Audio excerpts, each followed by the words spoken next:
Welcome to Who Wrote That Up For You, a daily podcast that shines a light on the American justice system and its role in empowering the powerful to take from you.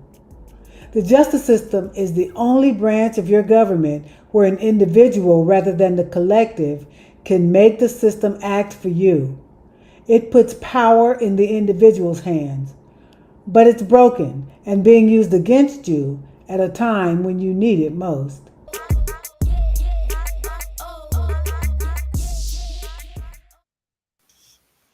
And we are live on Who Wrote That Up For You. Today is Monday, September 26, 2022. I'm Sonia Ebron, a co-founder at Courtroom 5. And I'm Deborah Sloan, the other co-founder at Courtroom 5. Got a fantastic show for you today. In just a few moments, we will hear from Clement, if I pronounce that correctly, at JustFix, doing some wonderful work in the housing issues in New York. A little further in the show, we will hear from Associate Dean April Dawson at the North Carolina Central School of Law here in Durham. She is doing some fantastic work at the intersections of law, policy, and technology. And so we will hear a bit more about that. Before we get there, though, Deborah, what is on your mind today? I'm looking at an Above the Law article called What Do You Know? A Majority of Americans Support Expanding the Supreme Court. The current Supreme Court, they say, isn't working, and the overall approval isn't great. It's 40%. And to me, I like that at a time when the Supreme Court seems to be kind of going rogue, that we have the majority of Americans saying, wait a minute, let's do something about that. And doing something about that is expanding the court. So I'm enjoying reading about that and seeing that.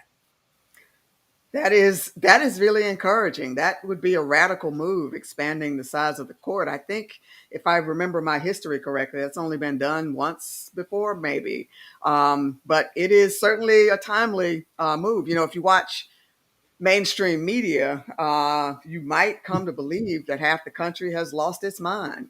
I have not taken that view. I think most Americans are really common sense when it comes down to it. And, you know, it's clear to me, at least seeing some of the recent work of the court, that it's the court that's lost its mind, and we do need to do something about it from the top all the way down, in my opinion. So I'm encouraged to hear that statistic. That is fantastic.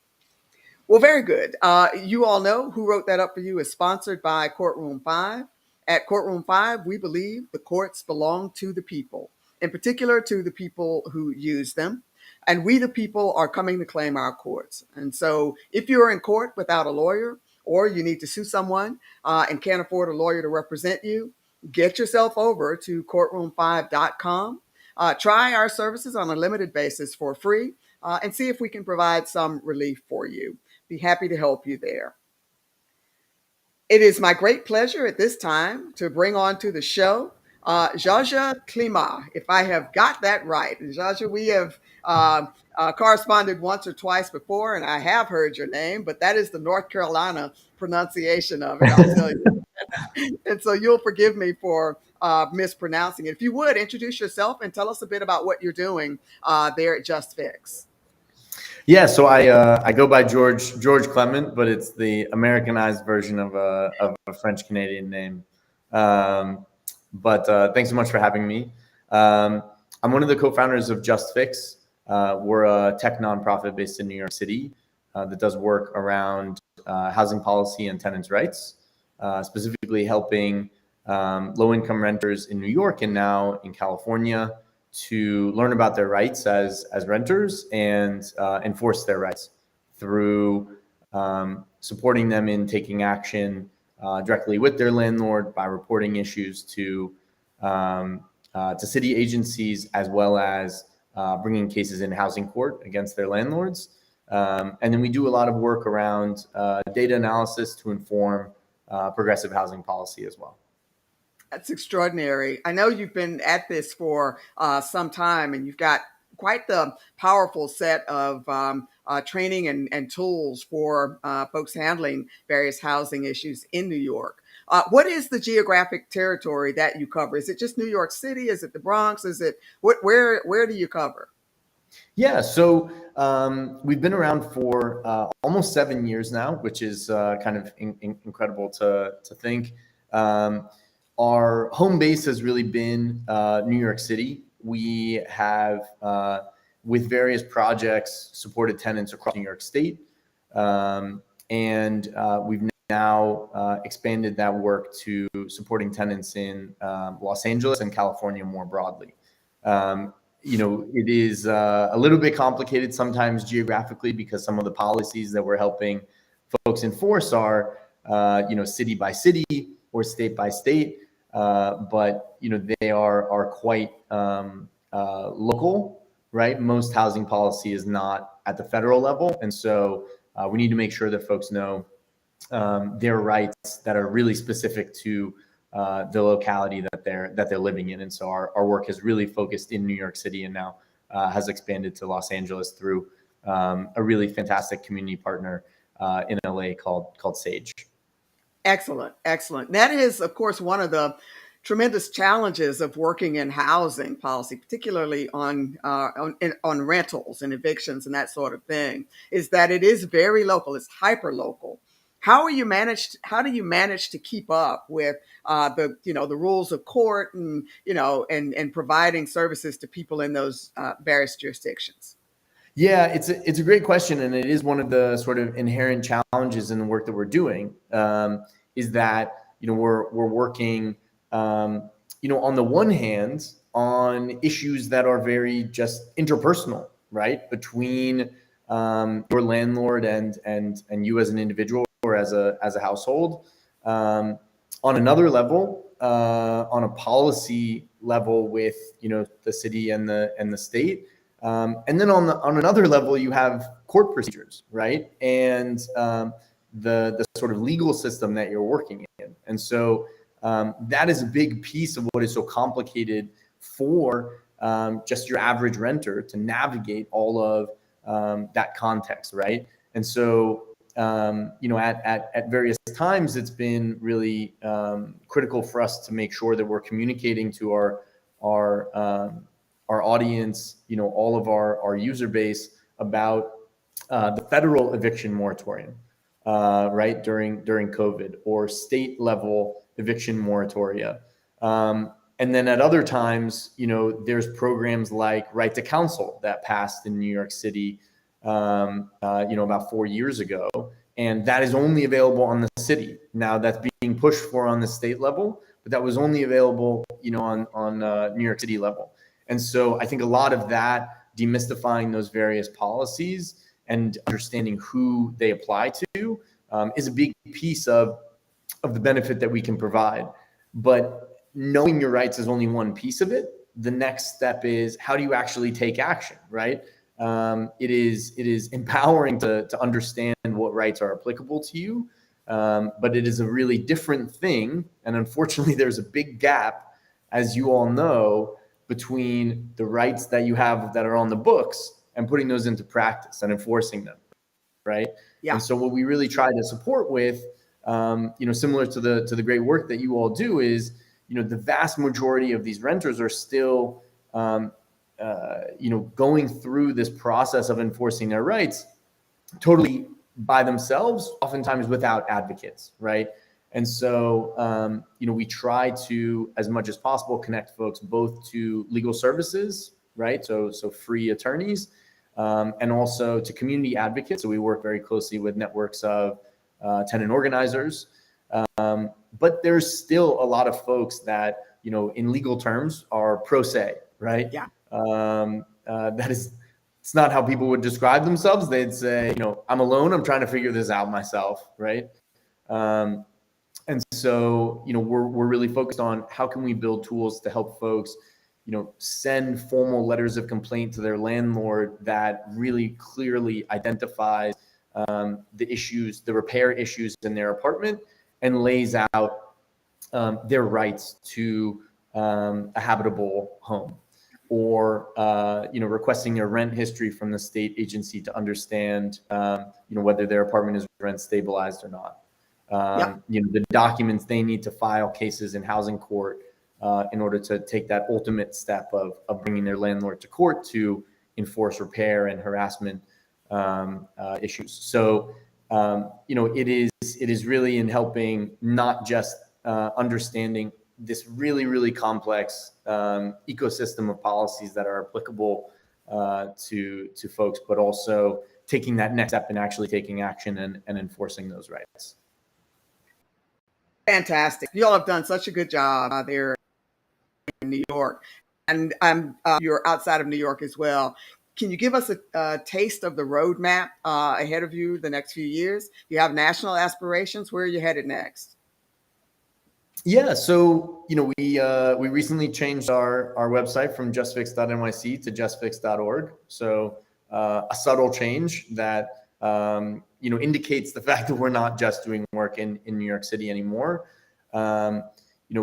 About 2 years ago, we started doing work with a really fantastic community organizing group in Los Angeles, based in South Central LA, called Sage.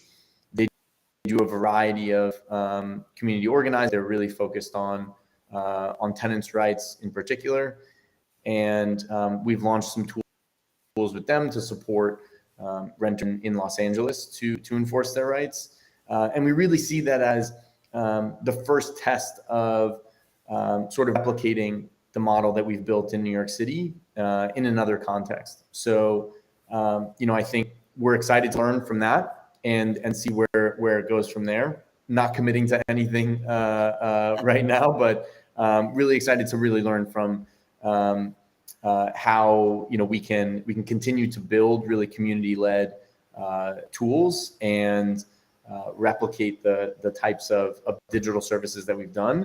But also understand, what the kind of structure of a true partnership is, and be able to do work in a place that our team isn't from. What does that mean? What does that look like on the ground? And strategically, how do we approach that? So really excited to see these tools roll out in LA, and we'll see where we go from there. But we also really try to kind of convene communities of practice that are interested in this work, and kind of bring together folks that are building sorts of tools that are really community-based and led by community organizing that happens in cities around the country. And so we do some convening of groups in addition to sort of the real tangible on the ground work that we're doing building products. Well, it's a national crisis. It's expected to continue for a long time. I want to see you guys available everywhere. Thank you so much for all you do. George, I will share your website there on the screen, but where can people find you online beside that? Yeah, so justfix.org, at JustFix, or at JustFixNYC on all social media platforms. And really appreciate you both having me today. Thank you so much for joining us. We'll have you on again. Take care, George. Sounds good. Thanks. Take care. Fantastic. That is that is wonderful. Deborah, who won Friday's challenge, and what do you have teed up for us today? Okay, Friday's challenge was, sorry about that. Let's see. Friday's challenge was the Kelsey. We're still dealing with this Kelsey and Dr. Fig Newton. Kelsey filed a suit against Dr. Fig Newton for medical malpractice. He filed a motion to dismiss, asserting, among other things, that the court did not have subject matter jurisdiction.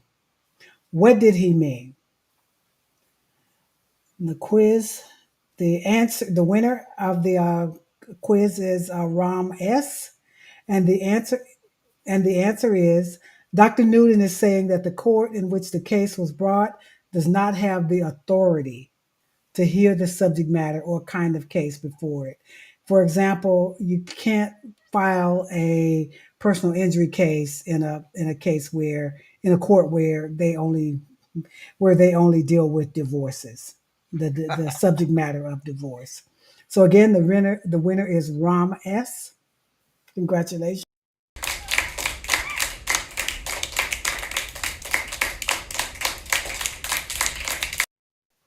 Congratulations to And Rom then there. Fantastic. and then today's quiz, what should be a goal of an answer and affirmative defenses? This is a multiple choice question. Response number one gets the answer and affirmative defenses gets harmful evidence ruled inadmissible. It asserts facts for all elements of a stated defense. It shows a preponderance of evidence. It describes harm or damages. If you're interested in responding to this question, go to quiz@courtroom5.com. That should be fun to see the answers there. That should be fun. Great. All right, get your answers there in. We will hopefully have a winner on that tomorrow. At this time, it is my great pleasure to welcome onto the show Dean April Dawson at the North Carolina Central University School of Law. Thank you for joining us on Who Wrote That Up for You, Dean Dawson. Well, absolutely. Thank you to be here, Deborah, and talk with you. This is our the same space together. Sonia, you have been before my class, and you've been a frequent pleasure talking with you. It is great to have you on, and we want to just make sure we have the opportunity to hear you clearly. So let's just make sure we speak as carefully. These earphones can be awful tricky all the time, but I think we'll muddle through. Fantastic. You are, I understand, the inaugural director of the new Technology, Law, and Policy Center there at North Carolina Central. It's a wonderful thing to have here locally. Can you tell us what about the origin of the center and what you're hoping to do there? Yeah, fortunate to receive a $5 million help over the span of 5 years to help diversify the legal area, as you two know very well, act on the delivery of legal services. And so we need to make sure that students are being exposed to is changing the practice of law. We do need to do a better job.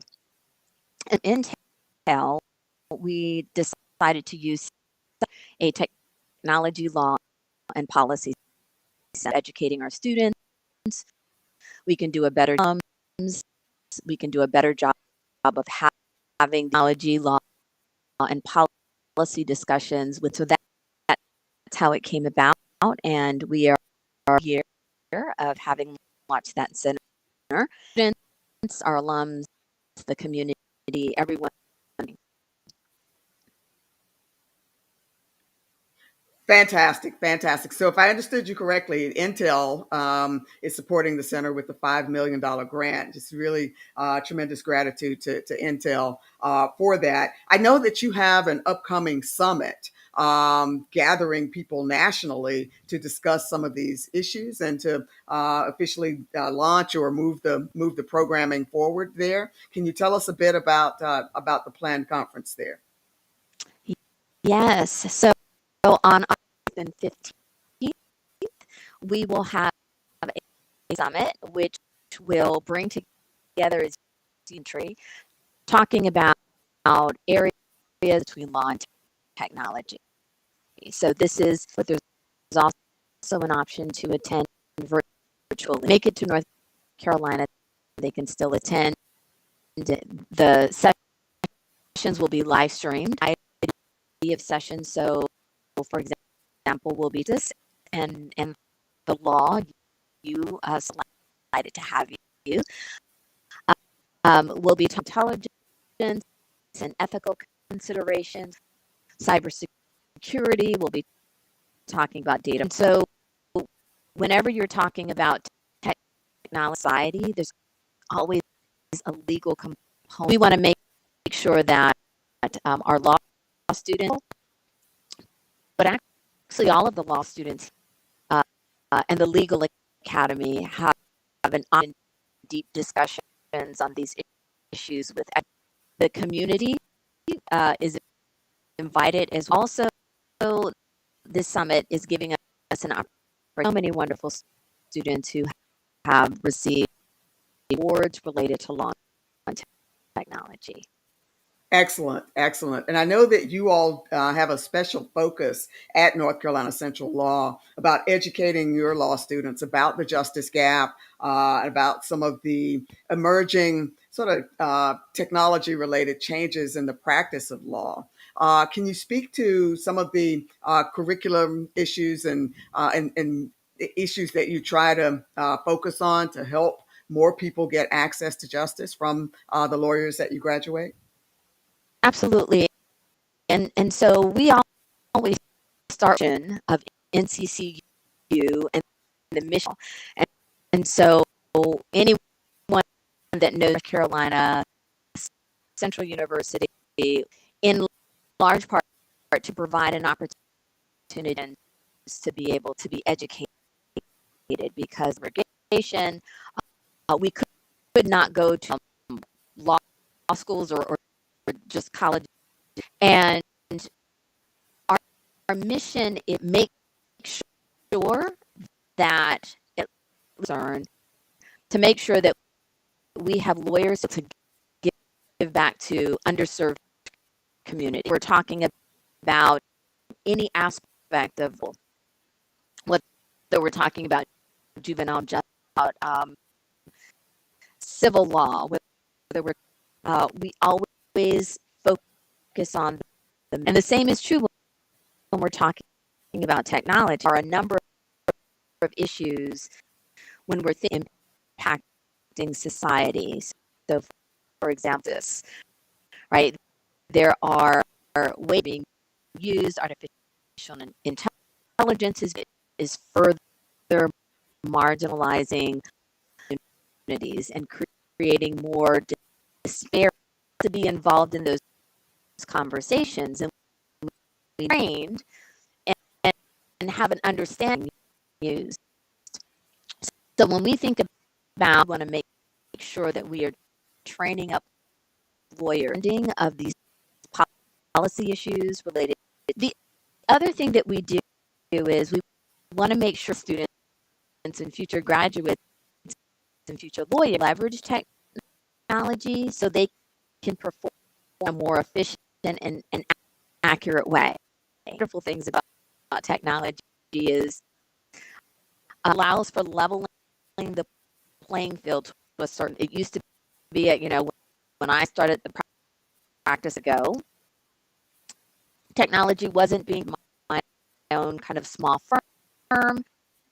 I had a disadvantage because I didn't have as staff. Well, technology allows to be able to get work very efficient and in ways that couldn't be, make sure that our graduates technology and leverage technology so they're able to. So we've got these two kind of focus on, which is law practice technology in your practice, regardless of the area.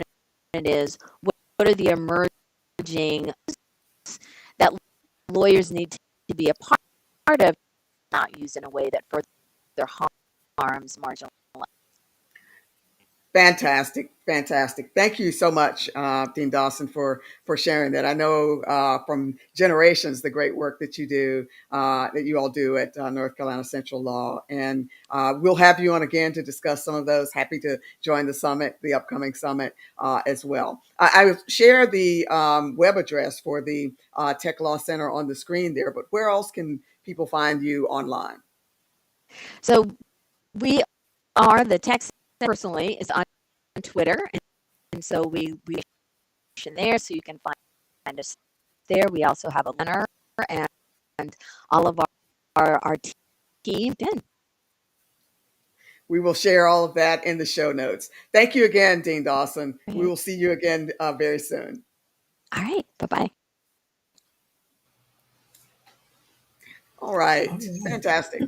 I continue to be encouraged, given the tremendous work that comes through the courts and the numerous deficiencies that we could spend a lot of time on with respect to our courts. I am so encouraged to hear about the great work that's being done in housing and so many other areas, and with the new generation of lawyers that are being trained up to sort of help Americans take control of this court system and make it work better. Yeah, I definitely wanted to touch on the legal education about the leadership that's happening in law schools, and this is I mean, it's been going on, but I really haven't had an opportunity to focus on that until now, and I never knew how incredible you as a teacher, as a law school professor, can be if your mind is in the right place. I love it. That is key. We must have our minds in the right place. So it's great to have folks like Dean Dawson in that space. Well, fantastic. That is all we have for you today. As always, we will see you on tomorrow. Let's get those quiz answers in, and then we will see you on Tuesday. Thanks, everybody.